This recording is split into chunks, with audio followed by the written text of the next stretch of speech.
episode of On the Road with Wayne and Jeff. Today we're at Sydney's Luna Park. We're going to take a look around and show you the sights and the sounds. Should be fun.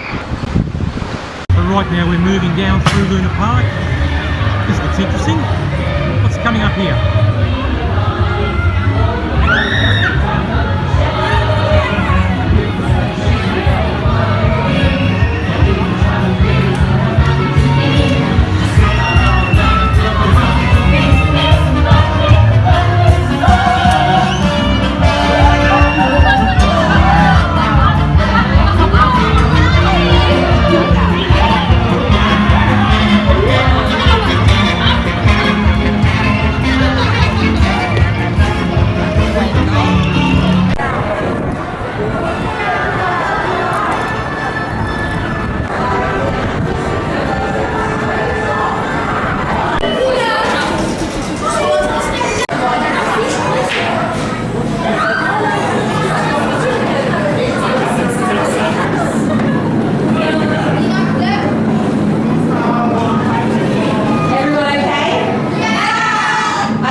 Got a train for a second floor, so let's go on with our show.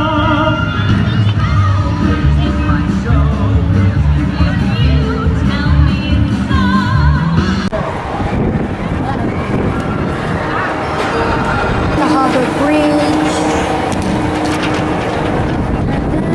S. John Ross, also known as the Silhouette Man, was an American-born Australian artist and showman, famous for his miniature silhouette portraits cut in black cardboard and mounted on a white background.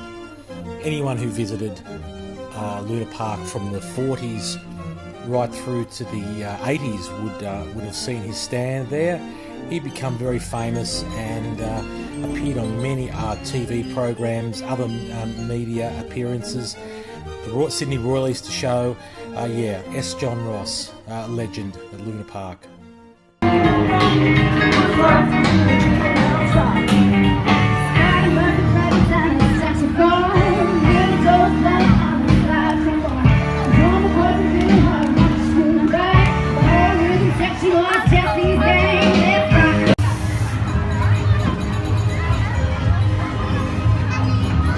Hey Luke, can you climb in the window?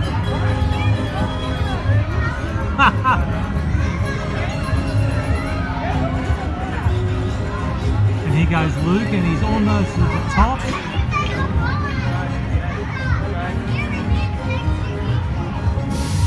Mount Everest next. Mount Everest next, Luke. Mount Everest next. Yeah, just climb in their window. You gonna jump?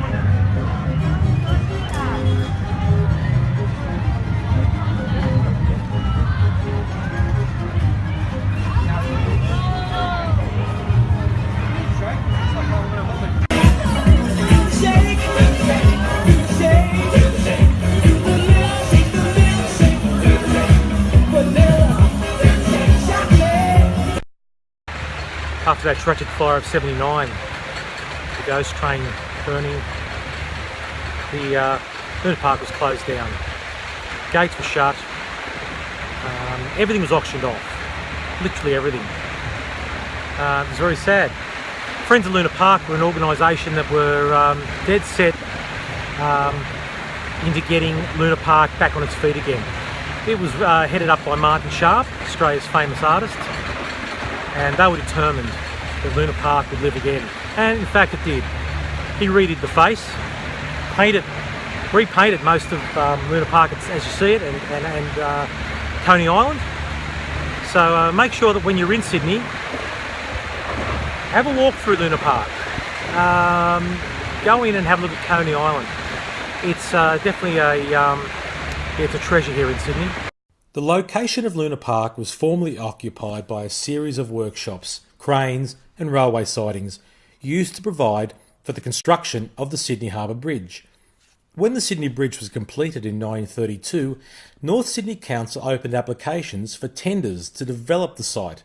At the same time, Herman Phillips, David Atkins and Ted Hopkins, the minds behind Luna Park in Glenelg in South Australia, began to search for a location to establish a new Luna Park due to difficulties with Glenelg Council and local residents. Despite initial resistance from North Sydney Council towards the idea of an amusement park, Herman Phillips won the tender for the use of the former construction site in 1935. Immediately after this, Luna Park Glenelg was placed into voluntary liquidation. The rides from Glenelg were purchased by Phillips and his fellow directors, dismantled, transported to Sydney and reassembled at Milson's Point. It took about 3 months for them to re-establish those rides, set them up again at Luna Park in Sydney. Yeah, it's not easy to find. It's a little bit more than halfway down the Luna Park strip. If you come over here, you'll see a plaque. This building stands on the site of the original ghost train. The fire on Saturday the 9th of June 1979. 7 lives were lost. And yep, this is the actual spot. Right near where the Big Dipper was, actually right next door. From memory. Let's head down to Coney Island, this way. So Luna Park was transported here from Glenelg in South Australia by Ted Hopkins. And I think he's been remembered quite well. He didn't see Luna Park reopened again after the fire of '79. He died not long after that, so he never got to see Luna Park come back in its full glory again. I think that really killed him. He was so passionate about Luna Park, and here's the original Coney Island from 1935.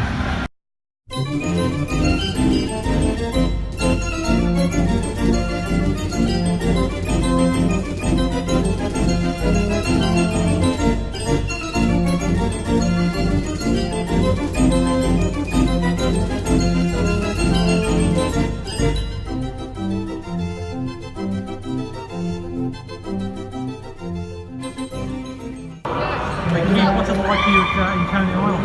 It's good, bro. Yeah?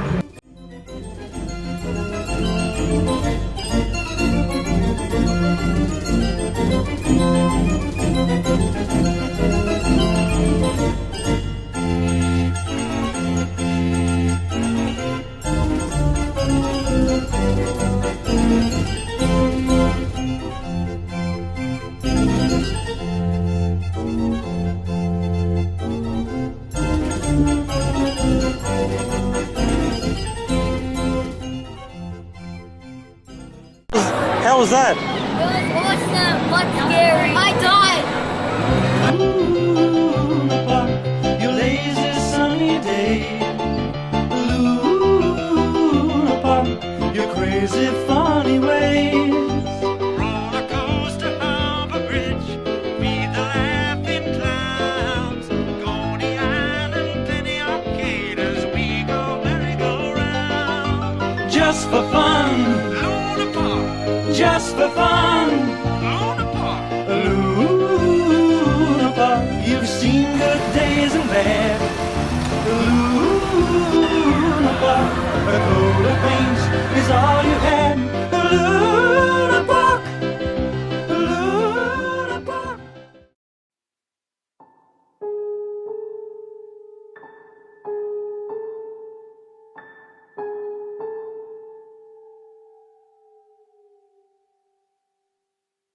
Come with me and you'll be in a world of pure imagination. Take a look and you'll see into your imagination. We'll begin